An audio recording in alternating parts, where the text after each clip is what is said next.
I think it would be wise for the business community to return circa 1995, where it seemed like there was a desire for this country to not just heal wounds, but to explode going forward.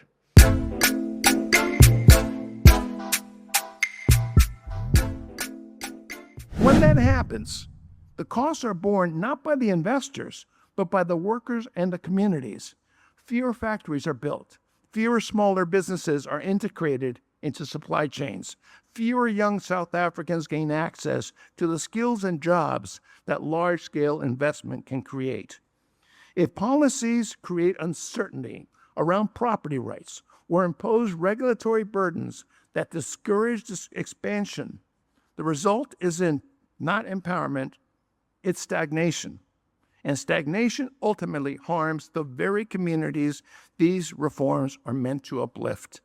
Inclusive growth requires both opportunity and investment confidence.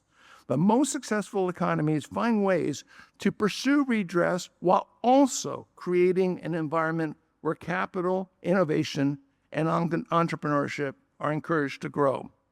I would suggest that the responsibility to craft these solutions does not rest solely with policymakers. It rests with business leaders as well. Those of you in this room have influence. You shape narratives. You advise governments. You structure deals. You innovate. The future of this economy will not be decided by rhetoric. It will be decided by whether South Africa creates an environment that welcomes investment and rewards risk-taking. The United States stands ready to be a partner in that work. We believe the U.S.-South Africa relationship has great untapped potential, but unlocking it requires alignment on fundamentals.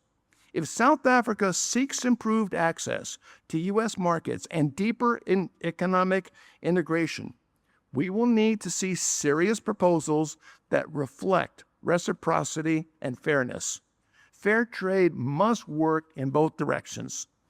I've spent much of my public life navigating disagreements. When I led an international commission to help secure free and fair elections in Nicaragua, I worked alongside leaders with whom I disagreed profoundly on most issues, yet we found common ground in service of a greater good. That experience taught me that principled fairness and cooperative engagement are not contradictions, but complements. I bring the same mindset to this role. We may not agree on everything with the government of South Africa. We may continue to have serious differences regarding international legal proceedings, strategic relationships, or elements of domestic policy. But there are areas where progress should be straightforward.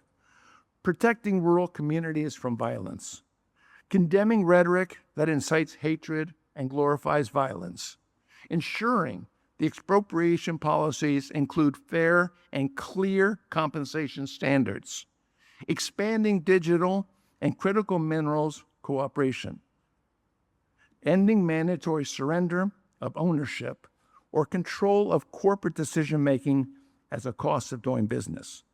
These are achievable, practical, and beneficial to both Americans and South Africans. I'm an optimist. If I weren't, I would not have accepted this assignment. South Africa has an opportunity to demonstrate that addressing historical injustice and fostering a world-class investment climate are not competing goals, but mutually reinforcing ones. By working constructively with policymakers to craft solutions that expand opportunity and encourage entrepreneurship, the business community can help build an economy that attracts investment, creates jobs, and delivers lasting prosperity for South Africans. If these conditions are in place, I believe South Africa can unlock an extraordinary level of economic dynamism. South Africa has the talent, the infrastructure, the financial sophistication, and the entrepreneurial energy to be an even greater engine of growth for this continent in partnership with my country.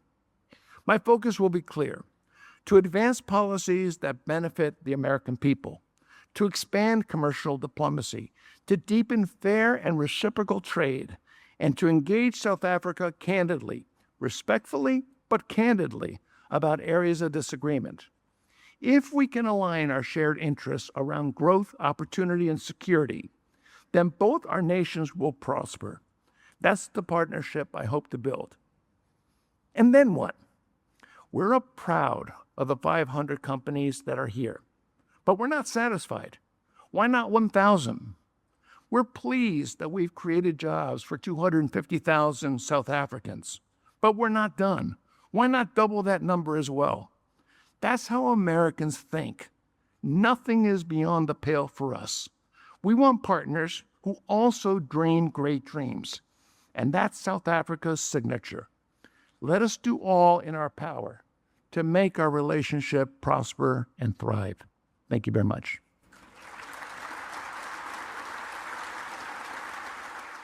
Thank you, Ambassador. It feels like there's a moment of opportunity. And you would probably have 99% of the people in this room saying, yay. But what can be done by these people and the BizNews tribe generally to grasp that opportunity, given the blockages that do exist? Well, what you learn when you arrive here, and I've only been here 3 weeks, three and a half weeks, is the complexity of the situation.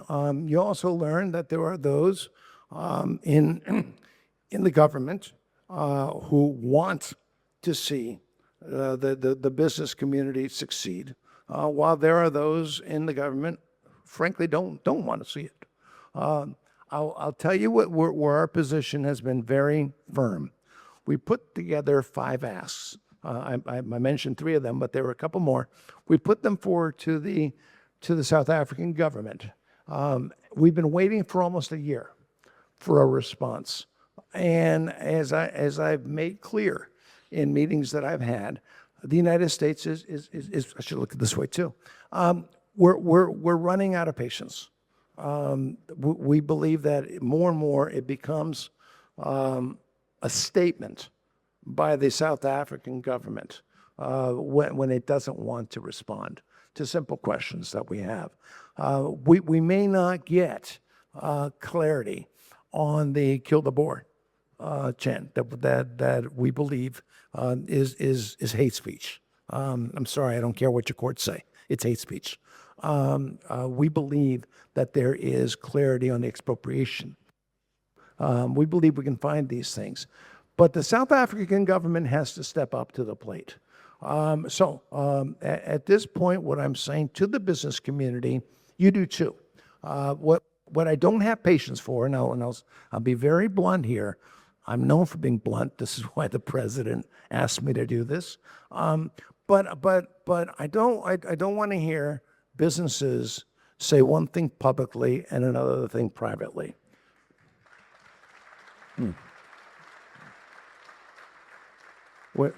I want businesses who tell me privately that triple BEE is hurting them to say so publicly.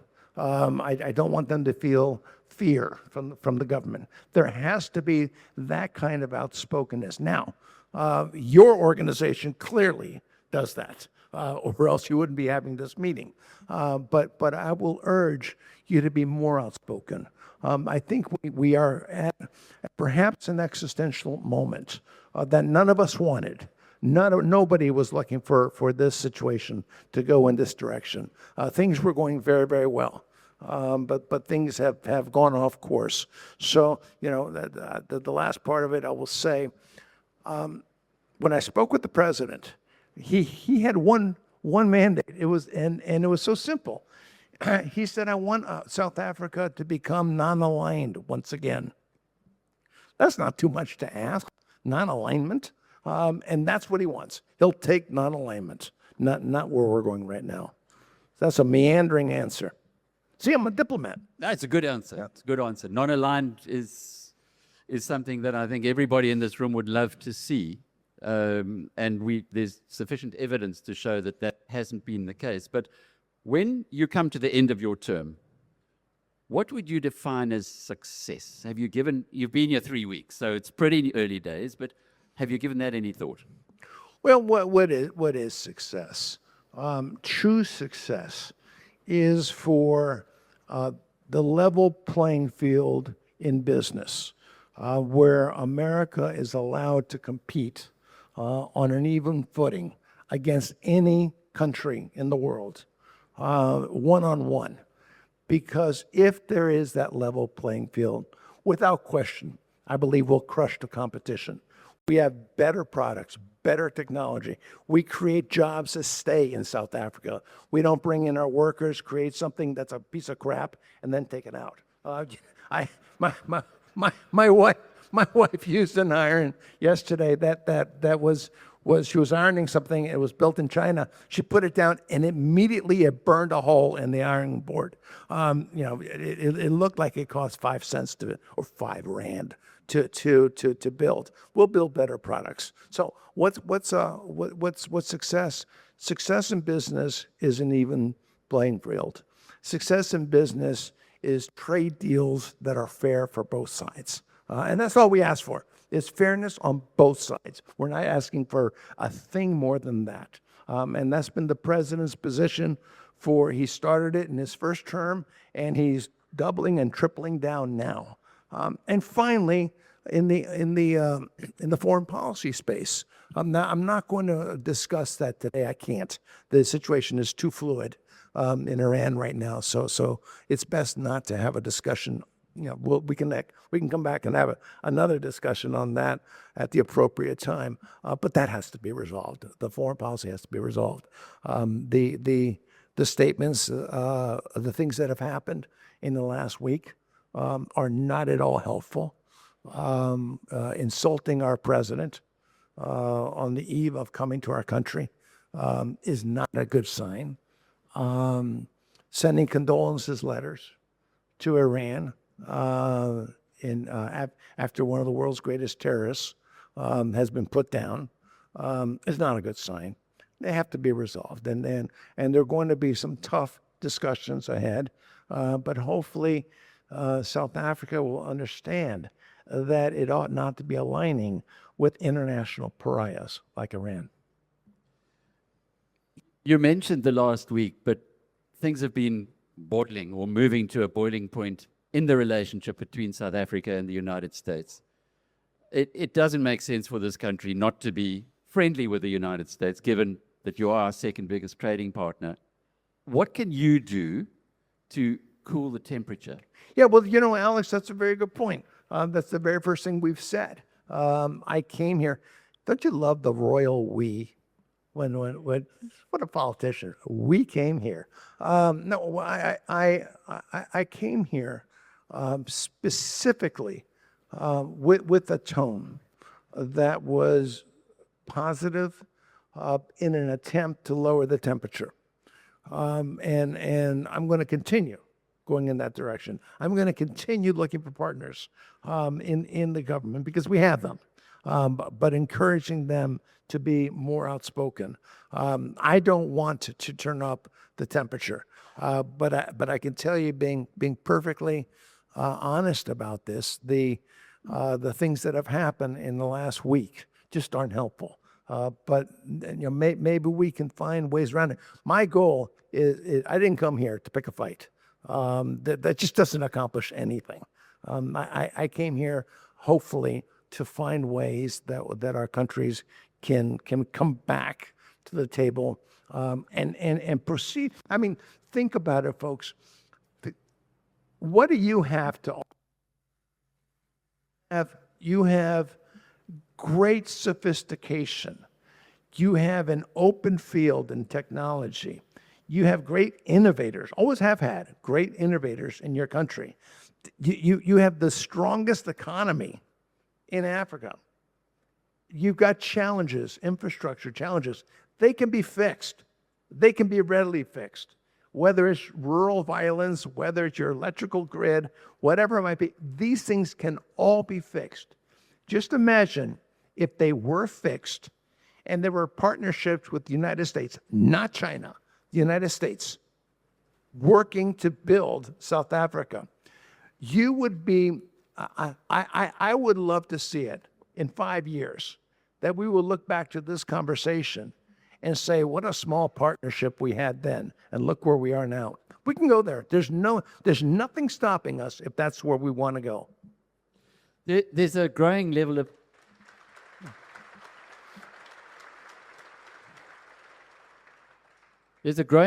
frustration in the business community, and here in the Western Cape in particular, which is a different part of the country, as you're well aware, at the growing antagonism between the ANC part of the Government of National Unity and the United States. What can people here, living here, what can people in the business community do, if anything, to perhaps change that trajectory? Okay, I'm not going to lecture you folks on your history and give you that kind of a recommendation. I don't have the right to do that. But let me comment on this. I read Nelson Mandela's book right before arriving here. I was struck by something dramatic. On the very day, one of your leaders, and I just can't remember who it was, but it was one of the top party leaders, might have been in the ANC, might have been outside of the government, made the statement that your country should review that 1976 law that was passed that stated that everybody had to be associated by color. And I had just read the day before that passage in Nelson Mandela's book that addressed that law when it came out, saying it was the worst law he'd ever seen. And now you have people saying we should go that way, but of course in reverse. You have people who will say that the Apartheid Museum will point to 147 laws that were based on race against blacks then, and there are 150 some now that are aimed against whites, and that's been reversed. What do you do about that? What you do is you do what's happening in our country. The corollary, I think, is dramatic. In our country, conservatives who were at such odds with Dr. Martin Luther King are now quoting him about the importance of the character of your, the color of your skin is not important. It's the character of your being that matters.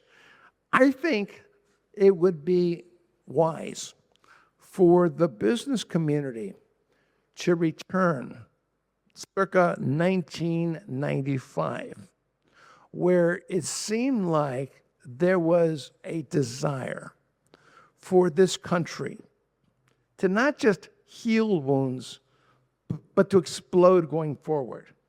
And for a while, that's exactly what happened. I would encourage you to go back to those days and explore what the country's identity looked like and champion that going forward. Don't get caught. Don't get caught by playing by the rules of those who want to divide and conquer. If you lose, you lose. Don't fight them that way. Fight them by projecting what you wanted to project in 1995, what the country wanted to project. Look, when you have 40% unemployment, when you have crime out of control, they know it's not working. They know the system isn't working. The vast majority of South Africans know this isn't working. So go back to that dream that you had and start projecting it again. Yep, hope.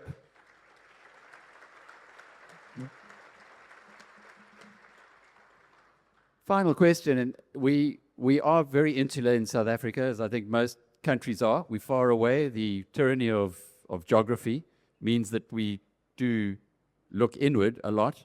But how important are we? How important is this country in the United States? The fact that you have the ear of President Trump, the fact that he sent you here, the fact that you have a background which will enable you to understand this country, and at least the media, as part of it, better than most people, would make us optimistic that perhaps the voices of reason will be heard. Can you give us some insights on that? Alec, that's an excellent question that you're asking, and it's a very important one.